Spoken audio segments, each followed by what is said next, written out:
But it would have been nice, Mr. Chairman, if Dr. Fauci would come today and answer our questions. He could have come here and defended himself, but he didn't have the courage to do it. And you know who else who wouldn't come? Remember that email about the P3 framework? We invited Dr. Hassel to come too. He's the individual who chairs that oversight board. We invited him to come today too, and he wouldn't come.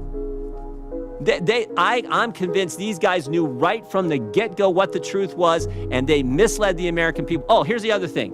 You know that conference call? That conference call? We got the emails regarding the conference call from February 2nd. All these guys were emailing back and forth. They were on that conference call. Here's what we got on the FOIA request. Here's all their emails. Every single thing is redacted. Every single thing is redacted about what took place in that conference call, because I'm convinced it was at that conference call where they said, we got to cover our tracks. And again, maybe I'm wrong. Maybe I'm wrong. But Dr. Fauci could have been sitting right there and answer our questions, and he wouldn't come today. I yield back.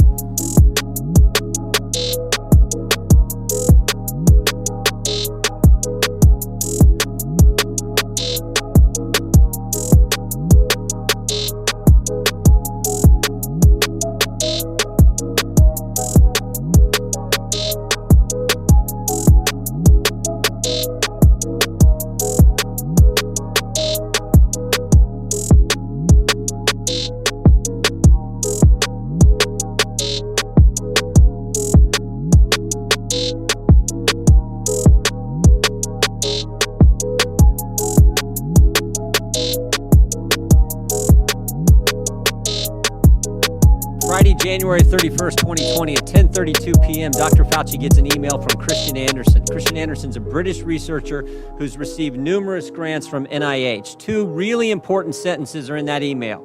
Two sentences that get Dr. Fauci's attention. The first is this: the unusual features of the virus make up a really small part of the genome. So one has to look really closely at all the sequences to see that some of the features look engineered. Again, this is January 31st, 2020. Second sentence: Eddie, Bob, Mike, and myself all find the genome inconsistent with expectations from evolutionary theory. Email arrives 10:32 to Dr. Fauci on January 31st, 2020. 2 hours later at 12:29 in the morning, Dr. Fauci sends an email to his top deputy, Mr. Hugh Auchincloss. Guy's worked for Fauci for 15 years, part of his inner circle. Sends it, subject line says important in all capital letters. He attaches a paper on gain-of-function research written by Dr. Baric and Dr. Shi. Dr. Shi, of course, is the so-called Bat Lady, Batwoman, the lady who does research in the Wuhan, China lab.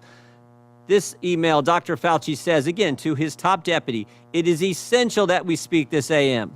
Keep your cell phone on, read this paper. You will have tasks to do today that must be done. Notice the intensity. Notice the focus. I mean, this is the house is on fire email here. Now, 2 hours after that, at 2:48 in the morning, Dr. Fauci's busy this morning. 12:29, that email he sent to Dr. Auchincloss, his top deputy. 2 hours later at 2:48 in the morning, he sends another email, this one to Robert Kadlec, Assistant HHS Secretary, Trump appointee, not part of his inner circle, and he attaches a different article to this email, one that says the virus came from an animal, that downplays any lab leak theory. Now, again, notice the tone of this one. Bob, this just came out today. Gives a balanced view, best, Tony. I mean, totally different from the previous. This is one like, oh, if you get a chance, read this, gives a balanced view. So the tone is different, but also that sentence, gives a balanced view, it's not true either. That's just not accurate. This article downplays, as I said, the lab leak theory, emphasizes evolutionary cause to the virus. What happens next? What happens next? Later that same morning at 11:47 a.m., Dr. Fauci's deputy gets back to him. I just want to read you this whole email.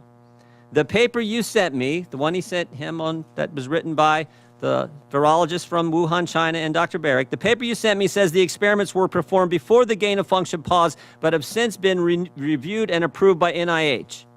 Not sure what that means, since Emily, someone else who works for Dr. Fauci, is sure that no coronavirus work has gone through the P3 framework, which of course is the oversight body that's supposed to approve any grant dollars going for gain-of-function research. No coronavirus work has gone through the P3 framework. Final sentence, she will try to determine if we have any distant ties to this work abroad. She will try to determine if our fingerprints are on any of this. All these emails happen in 13 hours. So 13 hours after Dr. Fauci gets the initial email from Christian Anderson saying, looks like this virus is engineered, not consistent with evolutionary theory, Dr. Fauci knows some important facts. First, Dr. Fauci knows there's a lethal virus on the loose that started in Wuhan, China. Second, he knows the American taxpayers have funded gain-of-function research in Wuhan, China. Third, he knows that the research grant didn't go through the required oversight board. Fourth, he knows the virus, quote, looks engineered and, quote, not consistent with evolutionary theory. And finally, fifth, Dr. Fauci knows he may have ties to this work in China. His fingerprints, in fact, may be on this.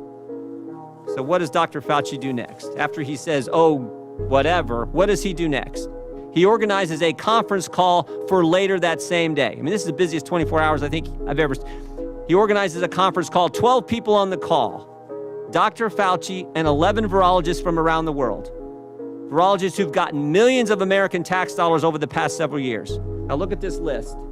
Here's the list of people. There's only 2 Americans on the list, Tony Fauci and one other. Most of them are from around the world, as I said. I think the first thing you notice is who's not on the call. Who's not on the list? Is Dr. Kadlec on the list? The guy he sent the email to at 3 in the morning?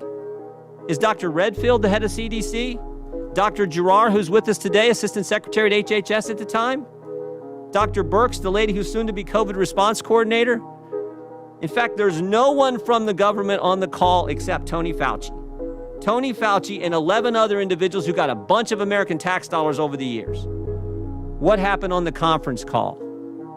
The short answer is we don't know. We don't know what they talked about. I mean, I think we got a good idea. We don't know for sure, but we do know what happened 4 days later.